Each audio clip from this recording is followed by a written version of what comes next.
new psychological study from the National Institute of Mental Health. Just this morning, along with his longtime psychiatrist. The circle of depression is growing wider, broader. 15% of women suffer from this disorder. Affecting over 20 million Americans. Changes that have occurred in the brain. Abnormalities in the neurotransmitters. Is that a chemical imbalance? Patient's got a problem, they've got a drug. 8 million American kids take prescribed medication.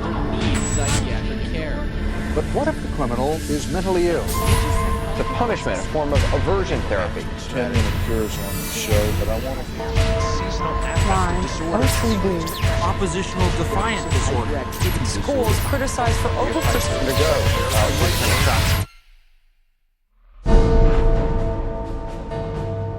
Everywhere you look, there it is.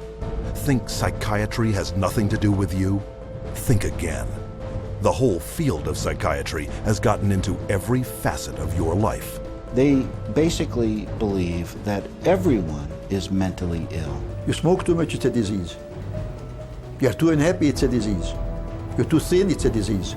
You're too fat, it's a disease. Where are these coming from? These are coming from the minds of psychiatrists that are dreaming these things up, writing papers and getting published with their names on it, creating these new diseases. First he said that I had ADD. Then he said that I was depressed. Then he said I might be bipolar, but I don't have ADD anymore. And he said, you know, I've been noticing you, and I wonder if you have it too. What they decided is that both my husband and my son had a chemical imbalance that needed to be corrected with a chemical balancer. There is not one shred of credible evidence that any respectable scientist would consider valid, demonstrating that anything that psychiatrists call mental illness are brain diseases or biochemical imbalances. It's all fraud. There's no reliability of diagnosis, and there is no science. It's just pseudoscience. It's pretend science. This is one of the most open secrets in all of America in the psychiatric field, that nothing is being done that's legitimate, and they're billing for it. Psychiatrists claim that over 1 billion of the world's population is mentally ill. In the past 35 years, the number of people taking psychiatric drugs has more than tripled to over 120 million users today. And right now, they drug 20 million school children with stimulants and other psychotropic drugs. When recently asked about the scientific basis of their profession, those psychiatrists willing to be interviewed offered nothing but excuses. Psychiatric illness is not really illness. How do you evaluate if someone is cured or sick? Cure is certainly something we look forward to. We have no earthly idea how to accomplish. We're not good at causes. We don't know what causes mental illness. But that hasn't stopped them from pronouncing themselves mental health experts and treating people against their will.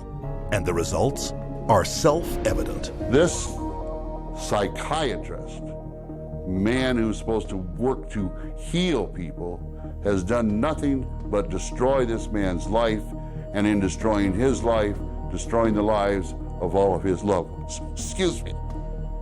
They've damaged and ruined my son, and they've trapped him in a system. The way that they treated him and made him feel like he was worthless. Bryant was being kept dumb and high on Ritalin so that they could make $2,500 per month. He gave me Valium, and I got addicted to it. It wiped out my life.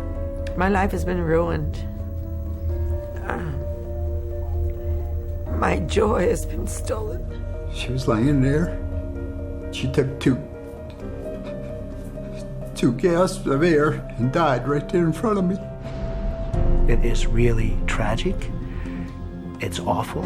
And it's being done for money. That's why it's being done. Oh, it's got to be in the billions. I don't know the exact number, but it's got to be in the billions. It's just unbelievable. This is so big that it boggles the mind. Take the human tragedy you have just seen and multiply it by the millions. Since 1965, nearly twice as many Americans died in government psychiatric hospitals than U.S. soldiers killed in battle in all wars since 1775. U.S. government and private insurance pay out $100 billion every year for psychiatric services, substantially inflating the cost of medical insurance premiums.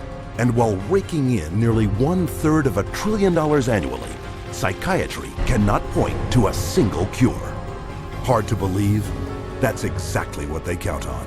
And as we will show you, it's how they have been getting away with it from the very beginning.